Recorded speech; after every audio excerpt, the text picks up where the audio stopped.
अस्सलाम वालेकुम नाज़रीन, मैं हूं ज़मीर हैदर और आप देख रहे हैं प्रोग्राम पब्लिक पल्स। नाज़रीन, प्रोग्राम शुरू करने से पहले मेरे पास जो इस वक्त तक स्टैटिस्टिक्स अवेलेबल हैं कोरोना वायरस के हवाले से वो आपको बताता चलूं। इस वक्त पूरे मुल्क में जो कन्फर्म केसेस की तादाद है वो 44,958 है, 44,958। इनमें जो नए केसेस जो पिछले 24 घंटे में रजिस्टर हुए हैं उनकी तादाद 1,932 है और जो डेथ हुई हैं पिछले 24 घंटे में ये 46 हैं। और मेरा ख्याल है कि ये अब तक जितने दिनों से हम ये कोरोना वायरस के हवाले से स्टैटिस्टिक्स अपडेट कर रहे हैं उसमें ये सबसे ज़्यादा नंबर है 46 अमवात का। 46 अमवात पिछले 24 घंटे में ये हाईएस्ट नंबर है। और इन 46 अमवात से पिछले 24 घंटे में जो हुई हैं कुल तादाद जो हो गई है अमवात की वो 985 हो चुकी हुई है। पिछले 24 घंटे के अंदर 13,962 नए टेस्ट किए गए हैं और इसकी वजह से जो मजमूई तादाद हो गई है, जो टेस्ट की जो अब तक टोटल टेस्ट पाकिस्तान में किए जा चुके हैं उनकी तादाद हो गई है 4,14,254।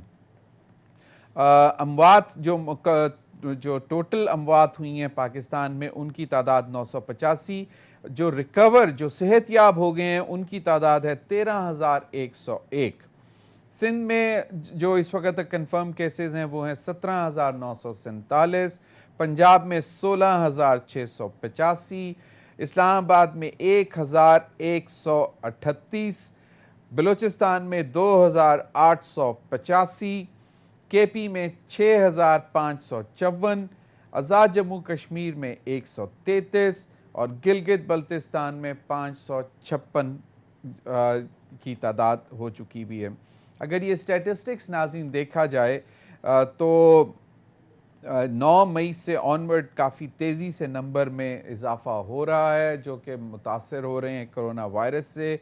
और अब इस्लामाबाद में भी जो कल परसों तक बल्कि परसों की जो नंबर थी वो इस्लामाबाद में 997 था और अब 2 दिन बाद 1,138 हो चुका हुआ है। तो तकरीबन 150 से ज़ायद लोग जो हैं पिछले 48 घंटे के अंदर ऐड हो चुके हैं इस्लामाबाद में। सिर्फ सिंध में जो 18 तारीख को हमारे पास स्टैटिस्टिक्स थे उसके मुताबिक 16,377 थे, अब ये तकरीबन 18,000 हो चुके हुए हैं।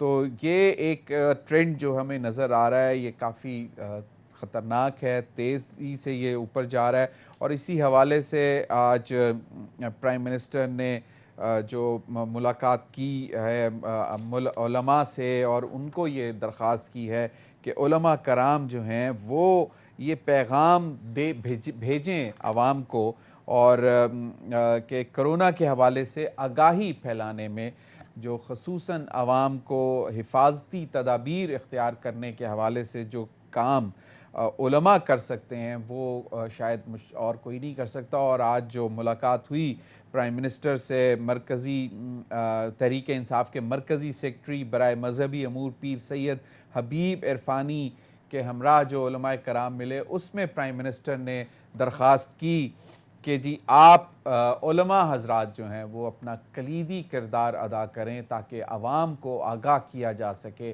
क्योंकि मजबूरी इस बात की ये है कि हुकूमत लॉकडाउन अब सख्त नहीं कर सकती, आवाम का रोज़गार का मसला है और ख़ास तौर पर जो गरीब तबका है, जो सफ़ेद पोश तबका है, जो किसी से मांग भी नहीं सकता, उनको रोज़गार अगर मिल जाएगा तो वो शायद ज़िंदा रह जाएंगे।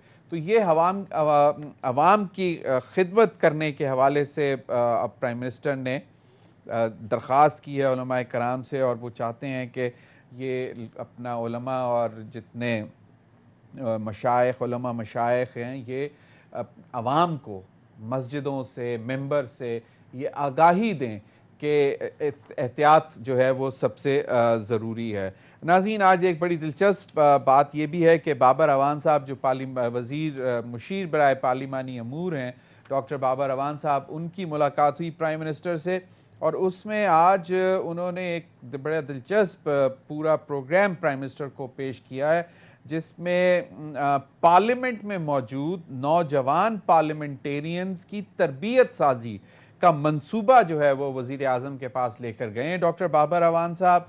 और इसका मकसद ये है कि नौजवान पार्लियामेंटेरियंस में कानून साजी की सलाहियतों को उजागर करना है ताकि वो कानून साजी और पार्लियामेंट में मौसर किरदार अदा कर सकें। और ये भी उन्होंने कहा है कि ये तरबियत जो है वो तमाम जमातों से ताल्लुक़ रखने वाले नौजवानों को फराहम करने का मंसूबा है। इन तमाम मामलों पर बात करने के लिए मेरे साथ हैं शाइस्ता परवेज़ मलिक साहिबा, रहनुमा पाकिस्तान मुस्लिम लीग नवाज़ की स्काइप पर मेरे साथ ज्वाइन किया है। बहुत बहुत शुक्रिया शाइस्ता साहिबा। डॉक्टर रमेश कुमार, रहनुमा पाकिस्तान तहरीक इंसाफ, मेरे साथ कराची से ज्वाइन कर रहे हैं सेटेलाइट लिंक पर, और अभी फ़िलहाल वो टेलीफोन पर हैं। थोड़ी देर में लिंक जब इस्टेब्लिश हो जाएगा तो वो हमारे साथ सेटेलाइट लिंक पर मौजूद होंगे। और कमर ज़मान कायरा साहब, सीनियर रहनुमा पाकिस्तान पीपल्स पार्टी, इस वक्त मेरे साथ टेलीफोन लाइन पर मौजूद हैं। गुफ्तगू का आगाज़ कमर ज़मान कायरा साहब आपसे करना चाहूँगा। एक तो ये कि आज इमरान खान साहब चेयर कर रहे हैं वर्ल्ड इकनॉमिक फ़ोरम के उस एक हंगामी इजलास में, और ख़ास तौर पे उन ममालिक के जो कोरोना से मुतासर हुए हैं, और इस हवाले से एक स्ट्रेटजी डिवाइस करने के लिए कि किस तरह जो तरक्की पज़ीर ममालिक हैं, ख़ास तौर पर जो पाकिस्तान जैसे जिनकी मईशत जो है वो पहले ही कमज़ोर थी और कोरोना वायरस की वजह से और कमज़ोर हो गई, उस हवाले से ये इजलास है और इसको वो चेयर कर रहे हैं। आप इसको कैसे देखते हैं? क्योंकि जो PMLN की रहनुमा हैं अज़मा बुखारी साहिबा, उन्होंने तो ये कह दिया है कि इमरान खान पूरी दुनिया को आज भीख मांगने का तरीका बताएंगे। ये जो आज वो वर्ल्ड इकनॉमिक फ़ोरम का इजलास जो इंटरनेट लिंक पर वो चेयर कर रहे हैं, उस हवाले से ये बात की है। आपका क्या ख्याल है कि आलमी बरादरी को इस वक्त ख्याल करना चाहिए, ख़ास तौर पर जो तरक्की याफ्ता ममालिक हैं, कि जो तरक्की पज़ीर ममालिक हैं और जो तजारत के हवाले से मसाइल पैदा हो रहे हैं, उन पर तवज्जो देनी चाहिए? देखिए, जहाँ तक इस वक्त कोरोना के इन्फेक्टेड और इफेक्टेड ममालिक का ताल्लुक है, एक बीमारी है और दूसरा इकोनॉमी है। बीमारी भी बहुत संजीदा थ्रेट है और इकोनॉमी अभी बढ़ता हुआ थ्रेट है और इससे बहुत ख़तरनाक असरात मुरतब होने वाले हैं पूरी दुनिया के अंदर। ये जो आलमी निज़ाम के अंदर एक जैम वाली कैफियत बनी हुई है, इसको तोड़ने के लिए, और ये जो सरमायादारी निज़ाम और दुनिया का माशी निज़ाम है, इसको बहरहाल तब्दील होना होगा। पाकिस्तान जैसे ममालिक जिनकी ग्रोइंग इकोनॉमीज़ है, जिनके अंदर ये कैपेसिटी नहीं कि वो अपनी सोसाइटीज़ को, ऑलरेडी हम डेफिनेट बजट वाले हैं तो हमारे पास तो कुशन नहीं है।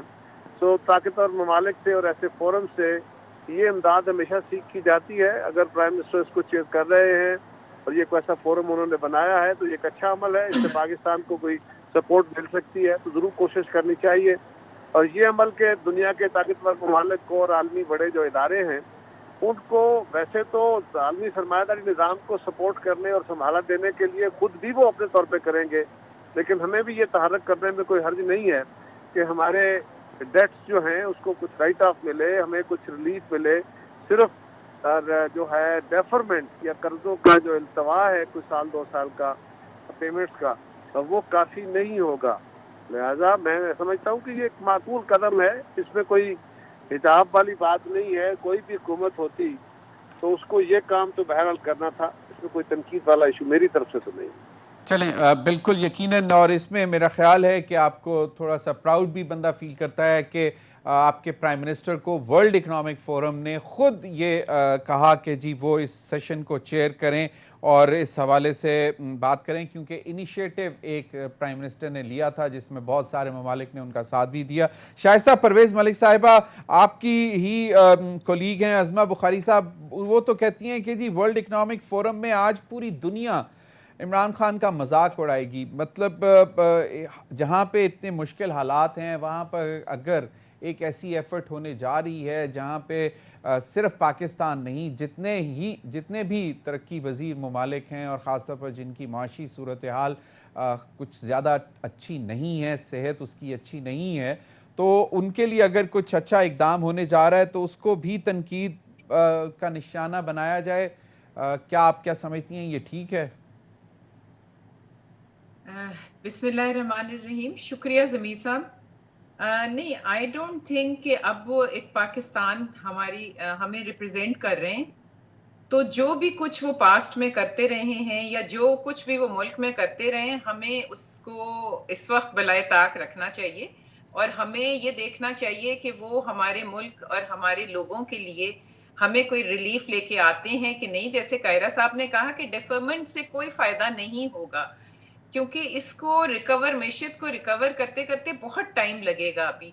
तो हमें तो ये जो थर्ड वर्ल्ड और डेवलपिंग कंट्रीज हैं उनके लिए कुछ सारी दुनिया को बैठ के सोचना होगा कि किस तरह इनको दोबारा, जबकि पूरी दुनिया ही अफेक्टेड है, हम किस तरह हमारे लिए ये लोग कुछ कर सकेंगे। लेकिन देखिए, मैं यहाँ एक बात कहूंगी कि हमें कुछ अपना इन हाउस भी ऑर्डर करके ऐसे फोरम्स पे जाना चाहिए। हमने यहाँ क्या क्या इक़दामात उठाए, हमने यहाँ क्या किया है मईशत के लिए। और ये मईशत जो आज आपको नजर आ रही है वो खाली कोरोना की वजह से नहीं हुई जी। जमीर साहब, ये हालात तो बहुत पहले से बहुत खराब हो चुके थे और आपने जो रिपोर्ट्स देखी हैं, जो आ रही हैं रिपोर्ट्स और जो बता रही हैं कि जीडीपी 1.9 पे थी और अब तो माइनस में जाएगी। तो देखें, हमें कुछ अपनी चीजें भी तो ठीक करनी है ना, अपने हालात भी ठीक करने हैं। हम कब तक जाकर वर्ल्ड फोरम्स पे मैं नहीं कहूंगी कि भीख का लफ्ज मैं नहीं इस्तेमाल करूंगी क्योंकि मुनासिब नहीं है, लेकिन कब तक हम जाके ये हालात अपने मुल्कों के बताएंगे और हम खुद अपने मुल्क में क्या कर रहे हैं मैशियत के लिए, लोगों का कॉन्फिडेंस के लिए, लोगों को यकजा करने के लिए, सबको साथ लेके चलने में हमने क्या एफर्ट किया है। तो मेरी तो यही है कि अल्लाह करे ये वो ना हो कि सिर्फ जैसे यूएन में हम एक बहुत अच्छी तकरीर करके वापस आ गए थे और बहुत खुश हुए थे कि वहां बहुत अच्छी रिसेप्शन भी मिली और तकरीर भी हुई, और फिर आपने देखा कि आज तक हम कश्मीरियों के लिए कुछ नहीं कर सके। तो आई विश कि कुछ नताइज निकलें इन चलें, ये फोरम्स की वजह अल्लाह से। करे। बिल्कुल आपकी भी दुआ है और हमारी भी दुआ है। रमेश कुमार, प्राइम मिनिस्टर आज चेयर उन्होंने किया है और वर्ल्ड इकोनॉमिक फोरम का एक्स्ट्राऑर्डिनरी सेशन हंगामी बुनियाद पर। आप क्या समझते हैं कि दुनिया इस वक्त जिन मसाइल से दो चार है, ख़ासतौर पर कोरोना वायरस के हवाले से, पाकिस्तान ने जो एक लीडिंग किरदार अदा किया, जो प्राइम मिनिस्टर ने इनिशिएटिव लिया, तमाम ख़ास तौर पर जो कर्ज़ों के हवाले से जो प्राइम मिनिस्टर ने गुफ्तगू की तमाम बाकी दीगर ममालिक के सरबराहान के साथ, और वो बहुत से उनके साथ एक पेज पे हुए, और उसी का नतीजा था कि आज वर्ल्ड इकोनॉमिक फोरम का चेयर प्राइम मिनिस्टर कर रहे हैं और उन्हीं मामलात पर बात कर रहे हैं। इससे पाकिस्तान की मईशत जो जिस तरह शाइस्ता परवेज़ मलिक साहिबा ने इशारा किया कि हमें जो अंदरूनी मामलात हैं उन पर भी ज़रा गहरी तवज्जो देनी पड़ेगी, क्योंकि ज़्यादातर मसाइल अंदरूनी पैदा किए हुए हैं और माशी मसाइल जो हैं अगर हम उनको पहले एड्रेस कर लेते तो शायद इतने हालात ख़राब ना होते। क्या कहते हैं आप? शुक्रिया जमीश। पहली चीज तो ये कि मैं, आपको पता है जैसे मैं बात करता हूँ, इस वक्त के जो प्राइम मिनिस्टर इमरान खान साहब है, दुनिया के अंदर 200 से ज्यादा ममालिक हैं। आप देखें कि इस वक्त वो टाइम है जिस वक्त आपके प्राइम मिनिस्टर को पूरी दुनिया के लोग जो है वो जानते हैं। अब बहुत सारे मुल्क के जो है वो प्राइम मिनिस्टर चीफ एग्जीक्यूटिव है, किसी को पता नहीं है। आज उसने अपने आप को मनवाया है, उसकी क्रेडिबिलिटी में, उसके स्टाइल में, बोल्ड और ब्लंट स्टाइल में, चाहे वो अक़वाम मुत्तहिदा की स्पीच हो, चाहे जब ये मैटर हुआ उन्होंने G20 को मुखातब होके जो कहा, ईरान के हवाले से जो उसने बात की कि आपको बिलो पॉवर्टी लाइन लोग जो मुल्कों को देखना पड़ेगा। नेशनल लेवल पे उसकी जो पॉलिसी को सराहा गया और उसको सपोर्ट किया गया और उसको इंडोर्स करके आगे बढ़ाया गया। मगर बदकिस्मती ये है कि आज भी लोकल सतह पे हम ये आप अच्छी बात करते हैं कि प्राइम मिनिस्टर इंटरनल डिफरेंसेस को भी खत्म करके बढ़ाए, मगर मुझे ये बताएं कि रेसिप्रोकल रेस्पेक्ट, चेयर की रेस्पेक्ट करना, चीफ एग्जीक्यूटिव की रेस्पेक्ट करना क्या हर पॉलिटिशियन का फर्ज नहीं है? चाहे प्राइम मिनिस्टर कोई भी हो, किसी भी पॉलिटिकल पार्टी का हो।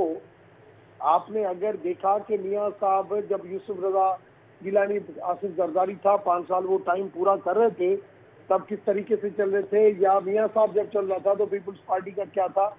तो जब उस वक्त एक दूसरे के साथ साथ दे सकते थे तो आज भी कम से कम रही बात इनको ये है कि भाई प्राइम मिनिस्टर हमारे लिए ये बात करता है चोर डाकू, मैं समझता हूँ चोर डाकू के अल्फाज भी नहीं इस्तेमाल करने चाहिए, नायल और नालायक के भी इस्तेमाल नहीं करना चाहिए।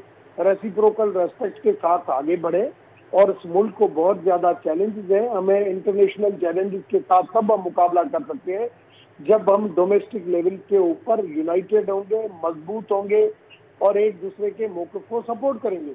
आज मुझे बताएं, एक कश्मीर एक इशू है जिस इशू के ऊपर हमारी पूरी कौम, हमारी सारी पॉलिटिकल पार्टीज मुतहद हो जाती है।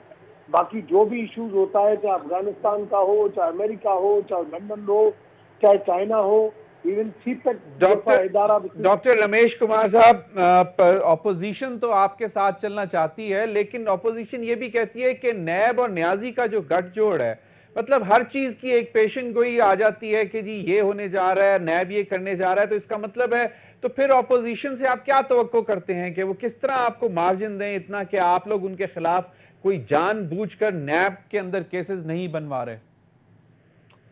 मैं नहीं समझता कि जस्टिस जावेद इकबाल के होते हुए आप किसी किस्म का इंटरफेरेंस और इन्फ्लुएंस कोई एक्सपेक्ट कर सकते हैं। वहां पे कोई चीजें इंसिडेंटली हो रही है और आप उसको उस तरीके से मिला रहे हैं, ये मुमकिन नहीं है। और आपको पता है कि अगर नैब के अंदर इशू है तो आप बैठे, ऑर्डिनेंस का वक्त आ गया है, एक्ट बनाए, उसके अंदर तरामीम लिखी है, कौन मने करता है आपको? मैं तो देखे, मेरी पार्टी ने भी जब ऑर्डिनेंस लेके आई तो मैंने मुखालफत किया। मैंने कहा आप ऑर्डिनेंस नहीं लेके आए, सारी पॉलिटिकल पार्टीज के साथ मिलके कंसेंसस के साथ सब जो उसके ऊपर बैठे तो वो ज्यादा बेहतर है और वो पायदार भी होगा, वो पोटेंशियल भी उस चीज में होगा। और दूसरी चीज ये कि उसको जब इंडोर सारी पॉलिटिकल पार्टीज करेंगी तो उसकी फिर ऑथेंटिसिटी जो है वो ज्यादा यूटिलिटी होगी। बिल्कुल। कमर ज़मान कायरा साहब, आज शेख रशीद साहब रावलपिंडी रेलशन पर मीडिया से गुफ्तगू कर रहे थे और उन्होंने एक तो ट्रेनों का उन्होंने कहा कि जी बहुत मुश्किल से हमने ये इजाज़त ली है और बड़ी मुश्किल से हमने ये ट्रेनें चला दी हैं, लेकिन चला दी हैं। और SOPs का भी यकीनन एक अच्छा इकदाम है और सिंध हुकूमत ने कोई एतराज़ भी नहीं किया इस पर, जिस पर कल तक इतलात थी कि शायद उनको कोई एतराज़ है। लेकिन आज उन्होंने नैब के हवाले से बड़ी एक दिलचस्प बात की और 31 जुलाई तक चले गए हैं। पहले वो कहते थे ईद के फौरन बाद, अब वो 31 जुलाई, तो वो कहते हैं क्योंकि मैं कोई ज्योतिषी नहीं हूँ, कोई मैं पामिस्ट नहीं हूँ, तो इसलिए 15 दिन का मुझे मार्जिन दे दें। तो वो 31 जुलाई तक उन्होंने जो क्या गुफ्तगू की वो जरा सुन लें, फिर उस पर मैं आपका कमेंट चाहूंगा। जी, 31 जुलाई तक बहुत सारी तहकीकातें होंगी। 31 जुलाई तक झाड़ू फिरेगा और 31 जुलाई तक थोड़ा सा मार्जिन भी दे दें, क्योंकि जून का महीना, मैं कोई मंत्री नहीं हूं या कोई प्रॉमिस नहीं हूं। 31 जुलाई मैंने कहा 15 दिन का मुझे मार्जिन दे के रखें। और शहबाज शरीफ बड़े टार्जन बने हुए हैं कि मैं यहाँ, उसको पता लग गया कि मेरा नाम वॉच लिस्ट में आ गया है और मैं जा रहा हूँ ECL में, तो वो टार्जन बन रहा है। ये सारे बिजनेसमैन है, उसको पता है कि वो जा रहा है ECL में, ब्लैक लिस्ट में उसका नाम आ चुका है, वॉच लिस्ट में उसका नाम आ चुका है, अब अगला मरला ECL में, वो किसी लम्हे उसका नंबर आ जाएगा। जी, कमर ज़मान कायरा साहब, जुलाई के आखिर 31 जुलाई तक बड़ी खौफनाक तहकीकात होने जा रही हैं। फिर खैर शहबाज शरीफ साहब का उन्होंने जिक्र किया, क्योंकि शहबाज शरीफ साहब ने अभी परसों ही कहा था कि मैं कहीं नहीं जा रहा, मैं यहीं पे हूँ और मैं बिल्कुल नहीं भागूंगा, क्योंकि उससे पहले एक दिन पहले फयाजुल हसन चौहान साहब की स्टेटमेंट आ रही थी कि उनको खौफ था कि जी वो शहबाज शरीफ साहब भाग जाएंगे। एनीहाउ, लेकिन ये जो है कि प्रेडिक्शंस शेख रशीद साहब की कि पहले ईद के बाद और अब 31 जुलाई तक कि जी बहुत सख्त किस्म का एहतसाब होने जा रहा है, ये काफ़ी दिनों से बात चल रही है कोरोना वायरस। आपको क्या लगता है कि ये जो इस वक्त के मसाइल हैं कोरोना के, मईशत के, इनसे तवज्जो हटाने के लिए किया जा रहा है या वाकई कुछ ऐसा हो रहा है? आपको क्या लगता है? देखिए, गुजारिश है, अभी रमेश साहब हमारे भाई हैं, बड़ी अच्छी बातें कर रहे थे। काश ये अपने वजीर आजम को और अपनी जमात को ये बात समझा सकते या वो इनके बात को वजन देते। ये बात बड़ी अच्छी करते हैं। इस वक्त तक अफ़ाम तफ़हीम की ज़रूरत है, मिल के चलने की ज़रूरत है। ये बात वो है जो हुकूमत को कहनी चाहिए, क्योंकि हुकूमत लीड कर रही होती है। यहाँ अपोजिशन कह रही है और हुकूमत गालियाँ बक रही, गालियाँ कहे जा रही है, तो इंतहाई अफसोसनाक सूरत हाल है। और हर वक्त उनके पास एक ही किरदार है, और ये मैं बिल्कुल क्लियर हूँ कि ये जिस तरह दुनिया में सोशलिज्म है, कैपिटलिज्म है, डेमोक्रेसी है, फाशिज्म है, ये फाशिस्ट हैं। इनके हाथ तसादम, लड़ाई, टकराव, मार दो, ये कर दो, इनका वो तस्वर है। इसलिए ये तो वजीर आजम साहब की अपनी जात के गिर्द बात घूमती है कि वो चाहते नहीं है, उनके वज़रा चाहते नहीं है। अगर अपोजिशन का कोई रहनुमा खड़े होकर बात करता है तो वो मार किए हुए 2-4 चीखे हैं जो खड़े होकर चीख चिघाड़ा करके और असेंबली में उनकी अर्जा सराई करेंगे, उनकी तजलील करने की कोशिश करेंगे। तो ये माहौल गवर्नमेंट ने इंटेंशनल रखा है। शायद डॉक्टर साहब को इस बात का पूरी तरह इल्म ना हो कि ये गवर्नमेंट की प्लान पॉलिसी है। दूसरी गुजारिश, जो बात वर्ल्ड इकोनॉमिक फोरम पे वज़ीर आज़म की तकरीर है, बड़ा अच्छी बात है, मैंने तो कहा उसको अप्रिशिएट करेंगे। यूएन में स्पीच बड़ी अच्छी थी, पहले भी बड़ी अच्छी स्पीचेस हुई। सवाल किसी शख्स की तकरीरों का या उसके जाती पोस्टर का या उसकी पहचान का नहीं है। सही, उसकी पहचान पाकिस्तान के किसी फायदे में है कि नहीं, उनकी तकरीरें पाकिस्तान को कोई फायदा दे रही है कि नहीं। हम एक गरीब मुल्क हैं, ग्रोइंग मुल्क हैं, हमें अना वाली बातें, भाई मांगने वाले हैं ना, हर दौर में हम लोगों से कर्जे मांग रहे होते हैं, इमदाद मांग रहे होते हैं। जरा सारी कोई क्लेमिटी आ जाए तो दुनिया हमारी मदद को ना आए तो हम लम्बे पड़े होते हैं। तो ये कोई छुपी हुई बात तो नहीं है। वो क्या कहते हैं, हाथ भी फैलाना और टेढ़ भी बिछानी, ये दो काम नहीं होते। तो तीसरी गुजारिश ये है, तो हमें देखने की जरूरत है, अल्लाह करे वज़ीर आज़म उन फोरम से पाकिस्तान का कोई भला भी करा पाए तो वो ज्यादा अच्छा होगा, वरना उनकी जाती तशहीरी मुहिम अपनी जगह। जहाँ तक ताल्लुक ये है कि शेख रशीद साहब क्या कह रहे हैं, शेख रशीद साहब बहुत अरसे से कहते रहते हैं और बहुत सारी बातें उनकी दुरुस्त साबित होती है नैब के हवाले से या गवर्नेंस के हवाले से। खबर आदमी है, वो वज़ीर आज़म के भी बहुत करीब है और भी बहुत सारे ताकतवरों के बहुत करीब है।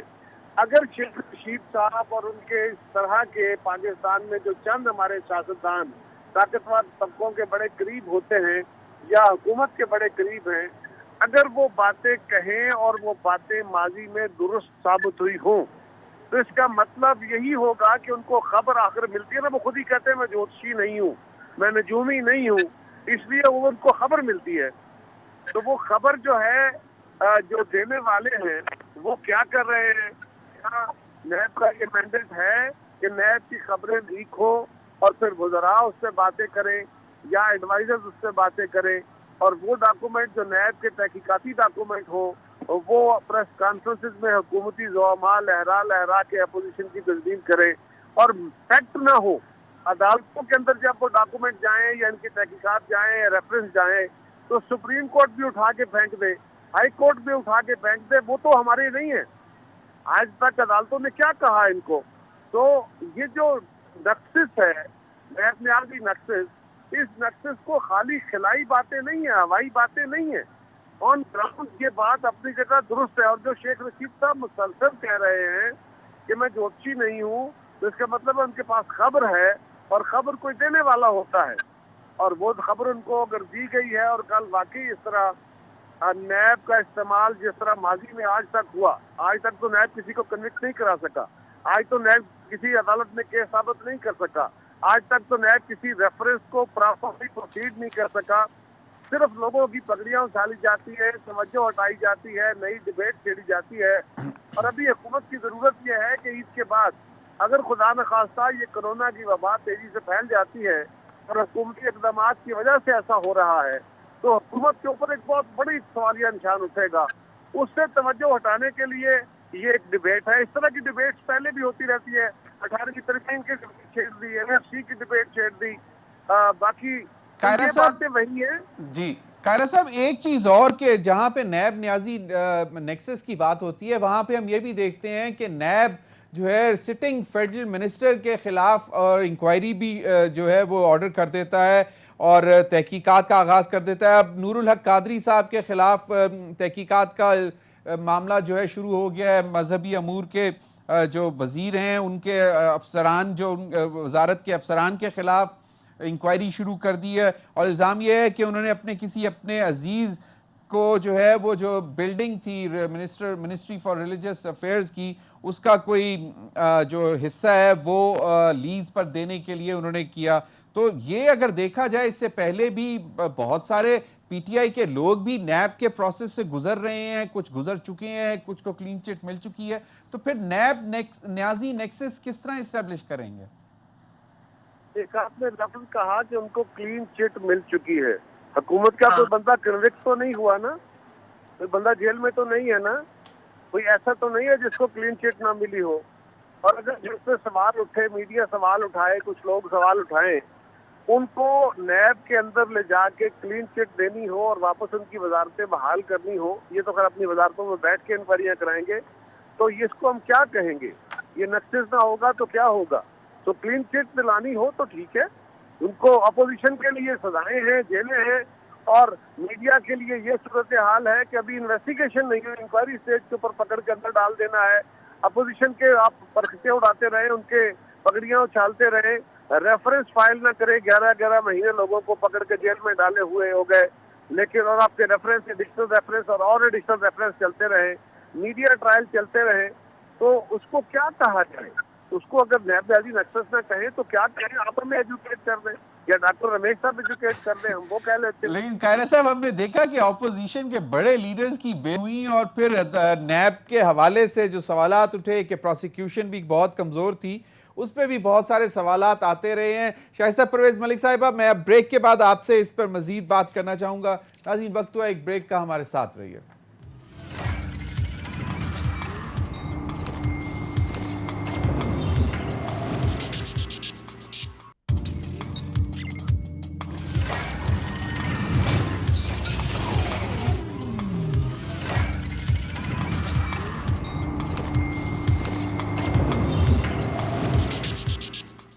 Welcome back. शाइस्ता परवेज मलिक साहिबा, अगर आपकी इजाज़त हो तो मैं कमर ज़मान कायरा साहब से, क्योंकि उनको कहीं जाना है और वो उनके पास आखिरी 1-2 मिनट हैं, अगर इजाज़त हो तो उनसे एक बात करना चाहता हूं मैं। कायरा साहब, ये डॉक्टर बाबर अवान साहब की आज वज़ीर आज़म से मुलाकात हुई और उसमें उन्होंने एक प्रोग्राम जो है एक पेश किया, प्राइम मिनिस्टर को मंसूबा बनाकर पेश किया, जिसमें मौजूद पार्लियामेंट में मौजूद नौजवान पार्लियामेंटेरियंस की तरबियत साजी का मंसूबा उन्होंने पेश किया है, जिसमें उसका मकसद यह है कि नौजवान पार्लियामेंटेरियंस जो हैं वो कानून साजी की सलाहियतों को उजागर करना है, उनकी सलाहियतों को, और वो कानून साजी और पार्लियामेंट में मौसर और बामानी किरदार अदा कर सकें, और ये तरबियत तमाम जमातों से ताल्लुक़ रखने वाले नौजवानों को फराहम करने का मंसूबा है। तो पीपल्स पार्टी, और मैं शाइस्ता परवेज मलिक साहिबा से भी पूछूंगा, तो आप लोगों के भी नौजवान पार्लियामेंटेरियंस और सबसे ज़्यादा यंग जो हैं वो आपके चेयरमैन हैं, वो भी अपने आप को इस प्रोग्राम में रजिस्टर करवाएंगे मंसूबे में?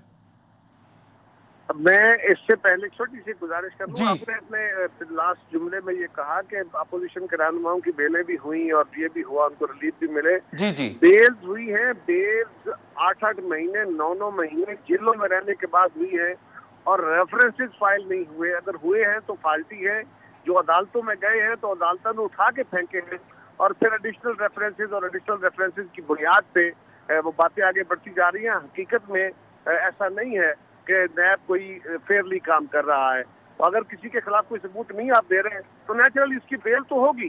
बेल रेफरेंस आ जाना, इल्जाम लग जाने का मतलब ये तो नहीं है कि आप मुझे जेल में डाल दें और 4 साल के बाद जाके कहा जाए कि नहीं तुम बेगुनाह हो, जाओ तुम बरी हो। ये तो नहीं हो सकता। तो बेल कोई रिलीज नहीं होता, बेल तो एक मेरा राइट है। दूसरी बात, लेकिन अपोजिशन की तरफ जो है वो सूरत हाल क्या है और हुकूमत की तरफ क्लीन चिट्स है, ये अलग बात है। दूसरी बात, ये जो बाबर अवान साहब ने फरमाया, आपने बड़ा अच्छा इक़दाम है। पार्लियामेंटेरियंस की ट्रेनिंग होनी चाहिए, यंग पार्लियामेंटेरियंस की भी ट्रेनिंग होनी चाहिए। जो हमारे पुराने संजीदा पार्लियामेंटेरियन है, सीनियर है, उनको भी जितना हो सके ट्रेनिंग प्रोसेस में ले जाना चाहिए, क्योंकि पार्लियामेंट एक सीरियस काम है और हम जिंदाबाद मुर्दाबाद करने वाले लोग होते हैं। पढ़े लिखे होने के बावजूद हमें उस प्रोसीजर्स का नहीं पता, वो रूल्स का नहीं पता, और ब्यूरोक्रेसी जो होती है ये तो एक तवील अरसे से सेक्शन अफसर से चल के और ट्रेंड होके आती है। तो अगर पार्लियामेंटेरियंस को रूल प्रोसीजर, पार्लियामेंट्री प्रोसीजर्स का पता होगा बेहतर, उनको ड्राफ्टिंग का बेहतर पता होगा, तो ज्यादा अच्छा काम कर सकेंगे। लेकिन इसके लिए पहले से मौजूद हमारे यहाँ इदारा है, हमारे दौर में बना था, उसका नाम है पिप्स। ये जो parliamentary institute of parliamentarian studies है या ट्रेनिंग है, उसका ऑलरेडी ये काम है और उसकी पूरा एक सेक्रेटेरिएट है। हमारे दौर में इसमें बड़ा काम हुआ, मियां साहब के दौर में भी हुआ। उसके बाद प्राइवेट सेक्टर में फिल्डाइट है या इस तरह के और इदारे हैं जो पार्लियामेंट्री ट्रेनिंग की एनजीओज हैं, वो ट्रेनिंग के काम कराते हैं। तो बिल्कुल ये एक अच्छा काम है, लेकिन जो पहले से मौजूद इदारे हैं उनको बहाल करने की जरूरत है। नए इदारे खड़े करते जाएं, नए लोग भर्ती करते जाएं, नई इमारतें तामीर करते जाएं और पुरानों का हाल पूछे नहीं और उनको ठीक न करें, ये मुनासिब नहीं होगा। तो पिप्स एक बड़ा अच्छा और मुस्तनद इदारा है, बड़ा बासलाहियत है। उसमें अगर कोई कमी केसरी है तो उसको इम्प्रूव किया जाए और पार्लियामेंटेरियंस की जो है ट्रेनिंग सेशन होते रहने चाहिए, इसमें कोई हर्ज नहीं। ये पार्लियामेंट की परफॉर्मेंस को, उसकी तौकीर को और बढ़ाएगा। जितना पार्लियामेंटेरियंस इक्विप्ड होंगे उतनी पार्लियामान की इज्जत होगी, तौकीर होगी, परफॉर्मेंस बेहतर। बिल्कुल कायरा साहब, मेरा सवाल था कि मौजूद पार्लियामेंट में नौजवान पार्लियामेंटेरियंस, तो क्या अपना भुट्टो जरदारी साहब जो हैं वो भी इस कोर्स में शागिर्द बनेंगे इनके बाबर अवान साहब के? जी, इसमें बाबर अवान साहब की शागिर्दी और उस्तादी का कोई ताल्लुक नहीं होगा। वो बाकायदा रूल्स एंड प्रोसीजर पढ़ाने वाले और लोग हैं, ट्रेनिंग देने वाले और लोग हैं। ये इसी तरह होता है कि बाज़ औक़ात जो सीनियर प्रेसी है या हमारे जो फौजी है या अदलिया की ट्रेनिंग्स होती है, तो उसका मतलब ये नहीं होता कि वहाँ कोई आपने किसी की शागिर्दी या बाकायदा किसी को पहलवानी उस्ताद मान लिया। बिलावल साहब हासिल करेंगे नहीं करेंगे, अगर वो जरूरत समझेंगे तो जरूर करेंगे, ये उनकी अपनी चॉइस है, मुझे तो नहीं पता। लेकिन ये प्रोसेस एक अच्छा है, लेकिन इसके लिए ये ना हो कि इसके सिर्फ आपने नए इदारा खड़ा करना हो, नए लोग भर्ती करने हो। बिल्कुल, पिप्स जैसा इदारा मौजूद है। You have rightly pointed out Qamruzzaman Kaira Sahab, बहुत बहुत शुक्रिया आपके वक्त का। शैला रजा, सॉरी, शाइस्ता परवेज साहिबा, ये जो अभी बाबर अवान साहब की तजवीज़ है, माशाल्लाह आपके बड़े यंग पार्लियामेंटेरियंस भी आए हैं इस दफ़ा फिर, और पिछली हुकूमत में भी थे। और ये एक कायरा साहब का तो ख्याल है कि अच्छा आइडिया है, लेकिन इसके लिए इदारा पहले मौजूद है। पिप्स था, ज़फ़रुल्लाह खान हमारे दो सीनियर जर्नलिस्ट, और उसके बाद उन्होंने बहुत ज़्यादा काम भी किया इसमें, और वो इस पिप्स जो है उसको वो हेड भी करते रहे और बहुत मौसर तरीके से चलाते रहे। अब वो रिज़ाइन कर चुके हैं इससे। तो आपका क्या ख्याल है कि ये एक अच्छा है कि कानून साजी होगी इन तमाम कोशिशों के बाद, क्योंकि अभी तक तो ऑर्डिनेंस ही पे ही ऑर्डिनेंस चल रहे हैं? ज़मीर साहब, आपको जैसे बड़ी डिटेल में कायरा साहब ने बता दिया है, कोई मेरे नज़दीक तो एक पैरेलल अदारा खड़ा करने के लिए कोई ज़रूरत नहीं है। पिप्स वहाँ पे मौजूद है और वहाँ पे दफ्तन फ़ौक्तन अनाउंस भी होती हैं जी ट्रेनिंग प्रोग्राम्स। हमें जिस चीज़ की ज़रूरत है, अगर आज बाबर अवान साहब ये कह के प्राइम मिनिस्टर के पास जाते कि आइए हम अपने जो उनकी साइड के यंग पार्लियामेंटेरियंस हैं उनको इखलाकियात का और कुछ रूल्स ऑफ द पार्लियामेंट के बारे में कुछ बताएंगे, कि उसको एक डिबेटिंग क्लब ना बना दिया जाए, बल्कि वहाँ वो एक अदारा ऐसा है जिसकी तौकीर, और मैं कहती हूँ उसमें बहुत कमी आई है, जस्ट बिकॉज वहाँ जो यंग पार्लियामेंटेरियंस पीटीआई के आए हैं उनके अंदर, आई एम सॉरी टू से, बट इखलाकियात की बहुत ज्यादा कमी है। और अच्छा भला चलता हुआ हाउस टर्न्स इनटू एक सर्कस में बदल जाता है। तो मेरा एक शाइस्ता परवेज मलिक साहिबा, जो शेख रशीद साहब ने बात की कि शहबाज शरीफ जो है वो अब तो टार्जन बनने की कोशिश कर रहे हैं, वो उस पर जरा कमेंट कर देना।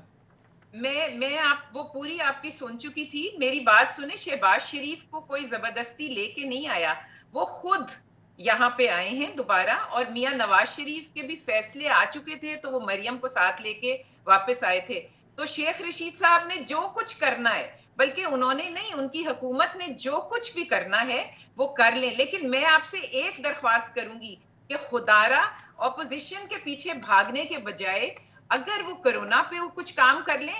और आपको मैं बताऊं कि आपके ये अटेंशंस डाइवर्ट करने के ये सारे तमाशे देखें, ऑर्डिनेंसेस आ रहे हैं जो कंपनीज एक्ट 2017 है, उसमें आपने देखा है कि इन्होंने ऑर्डिनेंस के थ्रू चेंजेस जो लाए ऑफशोर कंपनीज के लिए, उसके ऊपर भी डिबेट कर लें। आपको मालूम है कि रूजवेल्ट होटल न्यूयॉर्क, और मैं उस होटल में ठहरी हुई हूँ, आई नो कि मुझे भी इत्तेफाक हुआ है जी ठहरने का वहाँ पे, कितना वो अच्छा उसकी मतलब मार्केट है और कितनी अच्छी जगह वो है। वो किन साहब को लीज पर दिया जा रहा है, वो किसके वाकिफ हैं, ये इश्यूज हमें डिस्कस करने और देखने चाहिए। हमें रिपोर्ट आज तक चीनी की और आटे की नहीं आई, और मैं जमीर साहब एक बात कहूंगी कि बात सिर्फ सब्सिडी की नहीं है चीनी में, बात उन पैसों की भी है जो वो प्राइस हाइक जो हुई थी उसकी मद में कितने अरब रुपया, कितने अरब रुपए का डाका आवाम की नो डाउट इस पर भी शेख रशीद साहब ने बात की है, उस पर भी। लेकिन अगर शेख रशीद की उनको कहिए कि नहीं डरते, हमारे तो 2-2 साल से लोग जेलों में बंद हैं, आहत चीमा को देख लें, आप देख वो आपके बंदे तो नहीं, वो तो ब्यूरोक्रेट हैं जी, वो तो ब्यूरोक्रेट हैं। पीएमएलएन का लेकिन they are being punished because they were working with Shahbaz Sharif. वो ब्यूरोक्रेट्स की वजह से नहीं हो रहे, वो क्योंकि उन्होंने उनके साथ, तो हमारे शाहिद खाकान अब्बासी हैं, मिफ्ता इस्माइल हैं, साद रफीक हैं, सलमान रफीक, सारे अब लोग बाहर हैं मजे में। लेकिन I have a list of people. देखिए अलीम खान को लेके जाते हैं, ड्राई क्लीन करके बाहर निकालते हैं और मिनिस्ट्री दे देते हैं। बाबर एवान साहब ड्राई क्लीन होते हैं, बाहर निकलते हैं। आप मुझे बताएं, बाबर अता जो पोलियो का कर रहे थे, जो तकरीबन पाकिस्तान से खत्म हो चुकी थी, उनकी रिपोर्ट इंक्वायरी कहाँ है बाबर अता की? वो चले वो उस पर भी इन्वेस्टिगेशन जब शुरू होंगी चीजें आ जाएंगी सामने, यकीनन कोई चीज भी छुपने वाली नहीं है। और अब भी जो कोरोना के ऊपर से अटेंशन डाइवर्ट करने के लिए, they should be fighting corona, not the opposition. Exactly, very right. Doctor Ramesh Kumar साहब, शेख रशीद साहब कहते हैं कि जी 31 जुलाई तक, सॉरी कोई नहीं डरता। मैंने कहा जी हम भुगत चुके हैं सब जेलें, कोई नहीं डरता जी, बिल्कुल। और सियासतदान का काम ही नहीं है जी डरना, बिल्कुल, वेरी राइट। रमेश कुमार की क्या सूरत हाल है कि आप लोग मतलब अटेंशन डाइवर्ट करने के लिए की जा रही है कोशिश, और दूसरा ये कि आज शेख रशीद साहब ने फिर दोबारा बात की कि वो आटा चीनी की रिपोर्ट भी आएगी, और जो लोग भी इसके पीछे हैं, फिर आईपीपीज के हवाले से एक नई सब कमेटी बना दी गई है जो इसको बाकायदा। जस्ट अ मिनट जी, मैं फिर नहीं, मुझे एक और इनसे बात पूछ दीजिए कि ये जो लेटेस्ट, एक तो आमिर कियानी का दवाइयों का स्कैंडल हुआ था ना, ये अब जो दवाइयों का भारत से दवाइयां आने का स्कैंडल है, उसको भी मंजर आम पे लाएंगे कि या वो भी अब नहीं पता लगेगा? वो भी नहीं पता लगेगा। डॉक्टर रमेश कुमार, मेरा कोई सवाल नहीं है, अब इन सब बातों के जवाब आप खुद दे दें। पहली चीज़ तो कमर जमान कायरा साहब ने जितने इल्ज़ाम लगाए, नैब के ऊपर इल्ज़ाम लगाए, और नैब इनके वक्त में भी थी 2 मरतबा, उसके बाद ये ख़ुद हुकूमत में रहे, क्यों नहीं इन्होंने ख़त्म की? अगर आज भी नैब के ऊपर इनकी उंगलियां उठती हैं, डिस्क्रिपेंसीज वहाँ पे है, तो आए बैठे इस मसले को हल करें। हम आपके साथ हल करने के लिए तैयार हैं, और बैठे इसको रेक्टिफाई करें। मगर ऐड साहब ख़त्म नहीं होगा, ऐड साहब मजबूत होगा, और ऐड साहब मजबूत के लिए, ट्रांसपेरेंट विदाउट एनी इन्फ्लुएंस के लिए, सारी पॉलिटिकल पार्टीज़ के साथ गवर्नमेंट बैठने के लिए तैयार है। एक चीज़, दूसरी बात की गई बेलो द बेल्ट की बात की गई कि एथिक्स नहीं है। मैं समझता हूँ हर पॉलिटिकल पार्टी के अंदर ऐसे लोग मौजूद हैं, जैसे को तैसे को जवाब मिलने का होना भी चाहिए, और वो है। सारे मेरे जैसे लोग नहीं है जो चुप करके बैठ जाएंगे। हर पॉलिटिकल पार्टी में, मेरी बहन शाइस्ता को पता है, हम दोनों साथ बैठते थे, तब नून लीग के अंदर जो लोग ऐसी जी शाइस्ता साहब, नहीं आपके नहीं, मैं कहता हूँ, मैं शाइस्ता, हम दोनों भाई बहन साथ बैठते थे, तब भी हम ये बात करते थे कि नून लीग के अंदर ये जो लोग जो इस किस्म की बात करते हैं, ये कम से कम पार्लियामेंटेरियन की बात नहीं होनी चाहिए। आज जब पीटीआई वालों के साथ बैठते हैं, तब भी जो ऐसी बात करते हैं उनको हम रिग्रेट करते हैं। मैं समझता हूँ वो पॉलिटिकल लीडरशिप जो है उनको रिग्रेट करे, क्योंकि एथिक्स से हट के अगर कोई बात होती है तो वो पार्लियामेंटेरियन के ऊपर जो है वो बहुत बड़ा क्वेश्चन मार्क हो जाता है। अब आप आ जाएँ तीसरी बात, होटल के हवाले से।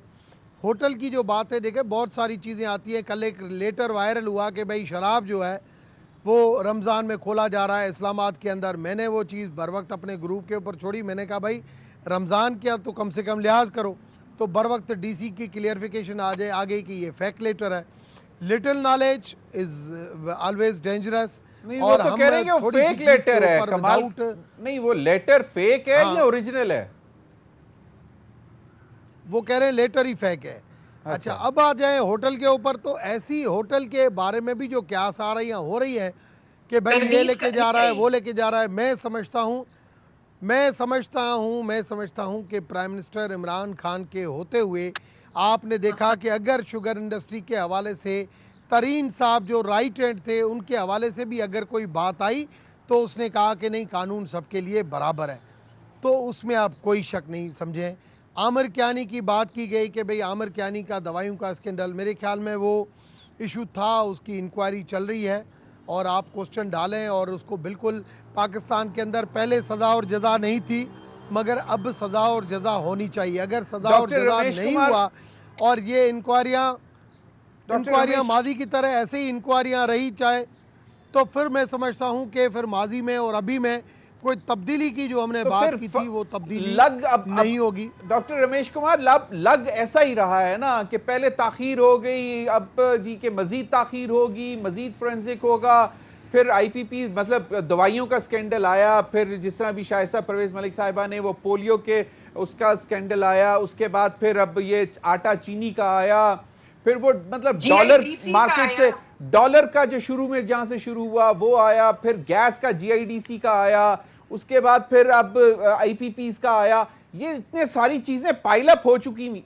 जी ज़मीर, मैं आपको थोड़ा सा बताऊं, देखिए मैं 2002 से मुख्तलिफ हुकूमतों में रहा हूं। मैं इस वक्त की लीडरशिप के हवाले से ये आपको कह सकता हूं कि इस वक्त की लीडरशिप के पास मिसमैनेजमेंट ज़रूर हो सकती है मगर करप्शन के हवाले से हाई लेवल के ऊपर किसी किस्म की इन्वॉल्वमेंट कोई पॉसिबिलिटी नहीं है। कोई पॉसिबिलिटी इस वक्त ट्रांसपेरेंसी सही कोई पॉसिबिलिटी नहीं है। मैं चले, हमारी भी उम्मीद यही है, हम दुआ भी यही है के मतलब।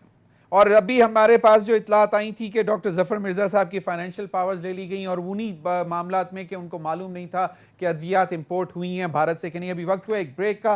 ब्रेक के बाद हमारे साथ पाकिस्तान पीपल्स पार्टी की सीनियर रहनुमा शैला रजा साहिबा टेलीफोन लाइन पर ज्वाइन करेंगी और फिर हम सुनवाएंगे कि आटा चीनी स्कैंडल के हवाले से शेख रशीद साहब ने क्या गुफ्तगू की। ब्रेक के बाद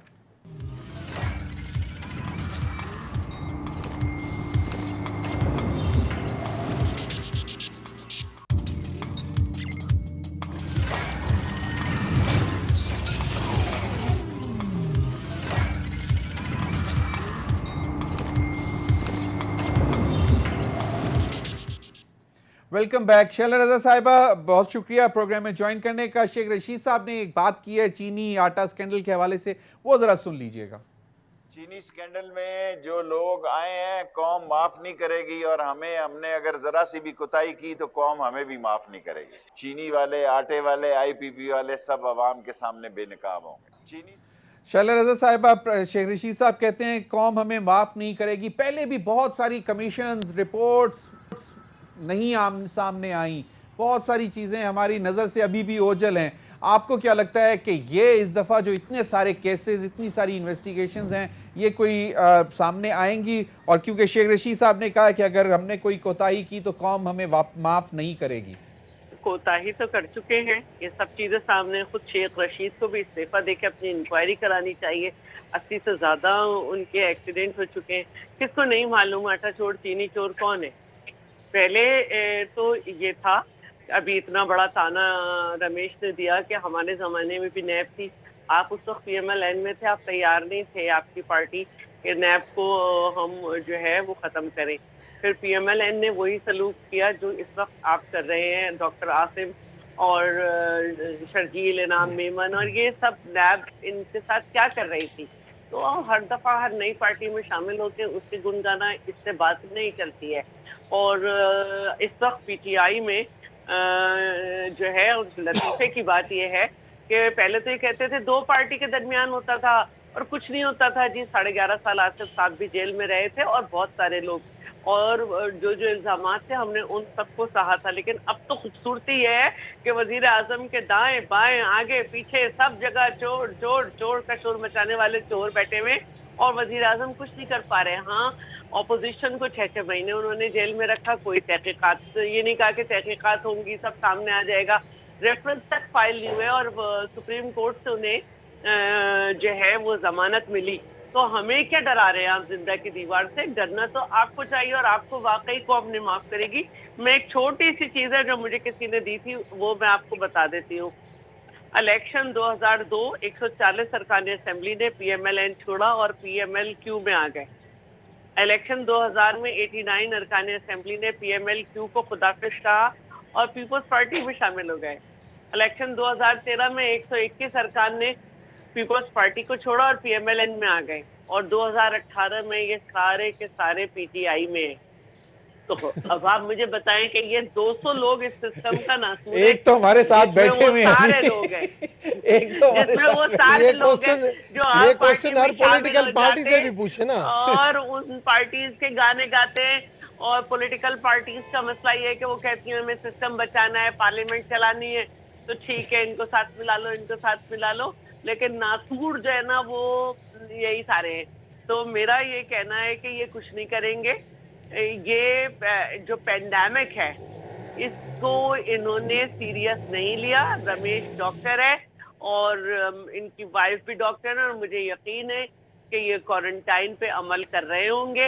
वैसे डॉक्टर रमेश कुमार ने कहा है कि उन पार्टीज की लीडरशिप से भी पूछा जाए कि लोग क्यों डिफेक्ट करते हैं। डॉक्टर यही बात की ना आपने के लोग देखिए बात हमारा मेरा तो हर बंदे से जो है ना वो भाई बहन वाला रिश्ता है।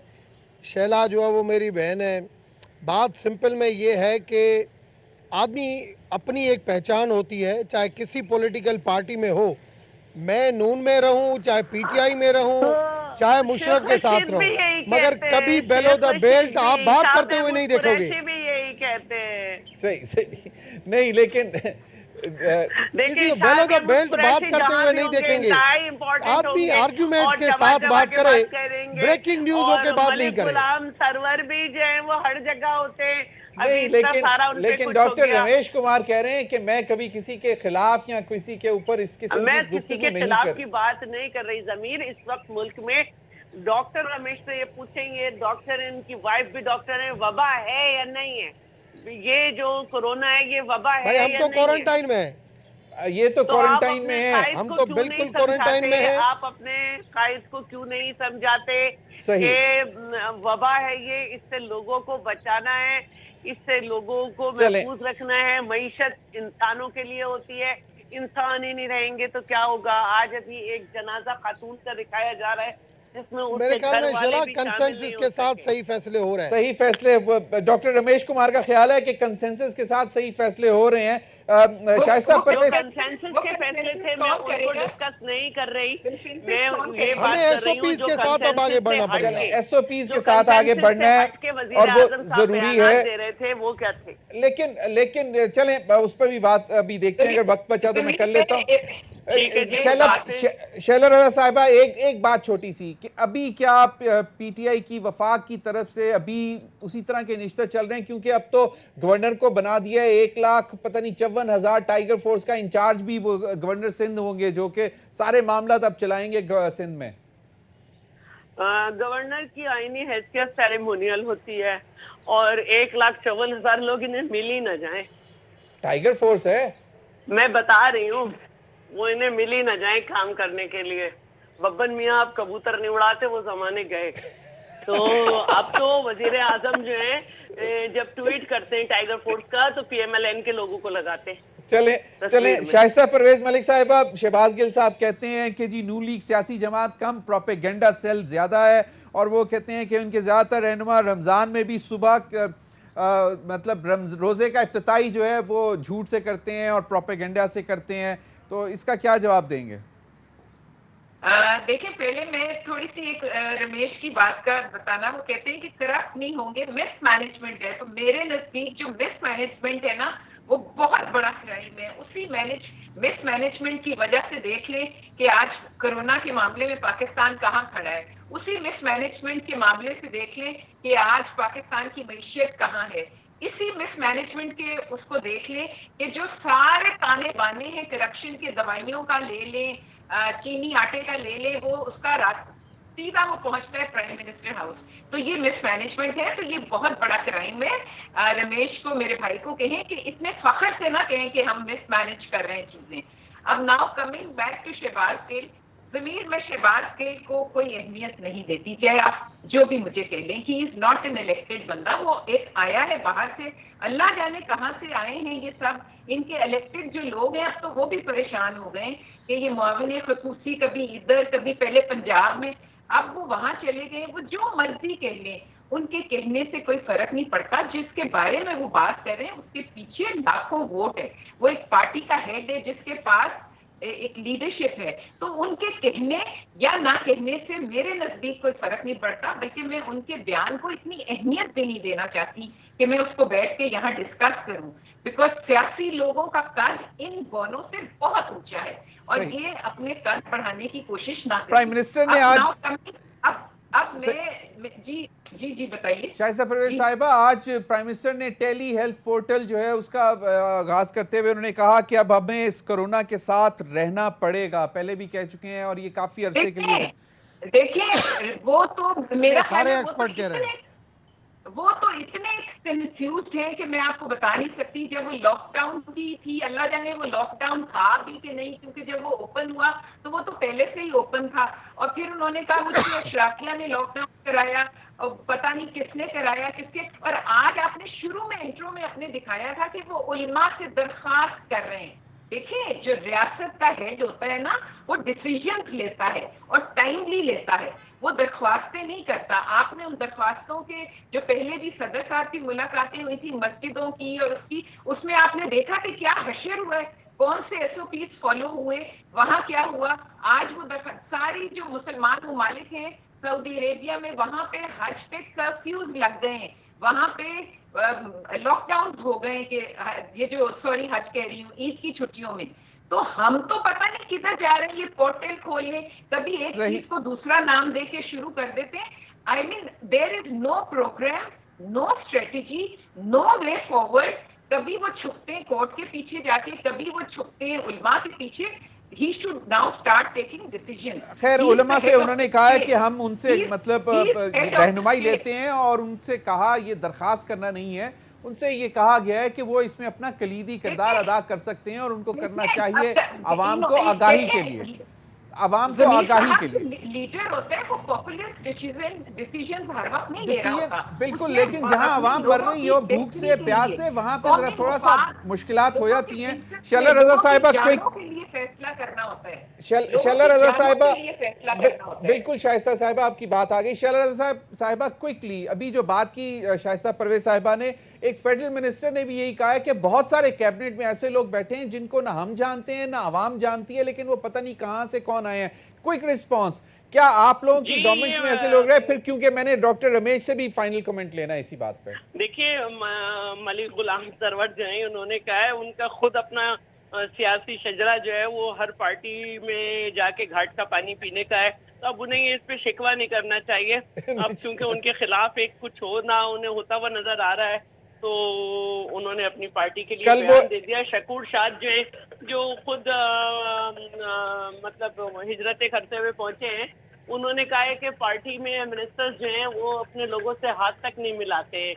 तो ये सारी सूरत हाल जिस पार्टी में मौजूद हो, जिसका पार्टी का कायद ये कहता हो कि कम से कम काबीना होगी और उसके यहाँ जो है वो मुशीर और वजीर और पता नहीं कितनी तादाद तय कर चुके हैं, उस पार्टी का अल्लाह ही हाफिज है, वो सब कभी एक जगह बैठ ही नहीं सकते। वो कैबिनेट भी होगी तो नहीं बैठ पाएंगे। सही।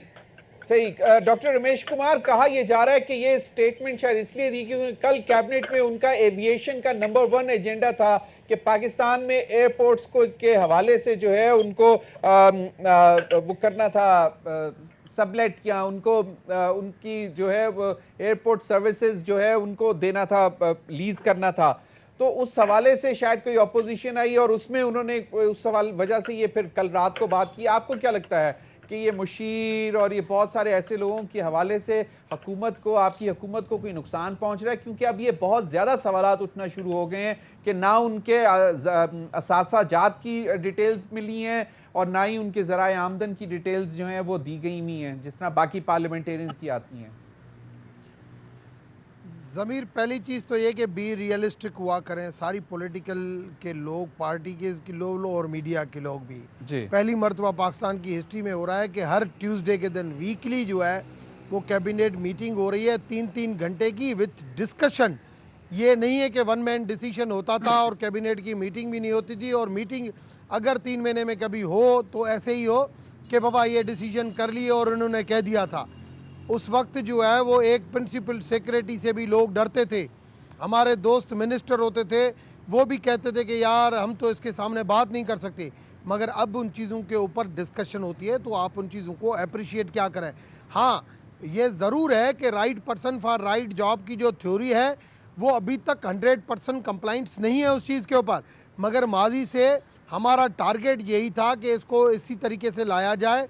उसमें बेहतरी ज़रूर आई है, मगर अभी तक वो परफेक्ट नहीं है, जिसकी वजह से मैं कहूं कि 100% इस वक्त की government right person for right job है। आजम खान जो principal secretary to prime minister हैं इस वक्त, वो ऑल टाइम पावरफुल नहीं है, उनसे नहीं अभी लोग डरते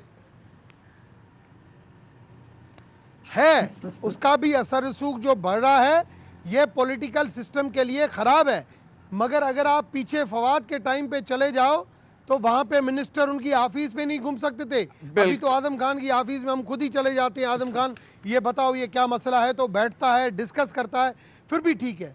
मगर अगर उसका पावर बढ़ता है तो मैं समझता हूँ वो पॉलिटिकल सिस्टम के लिए खराब अच्छा नहीं है। बिल्कुल, बहुत बहुत शुक्रिया डॉक्टर रमेश कुमार, बहुत बहुत शुक्रिया शाइस्ता परवेज मलिक साहिबा, डॉक्टर रमेश कुमार, शैला रजा, कमर ज़मान कायरा। अब तक के लिए नाज़रीन इतना ही, इजाज़त दीजिए, अल्लाह हाफिज़।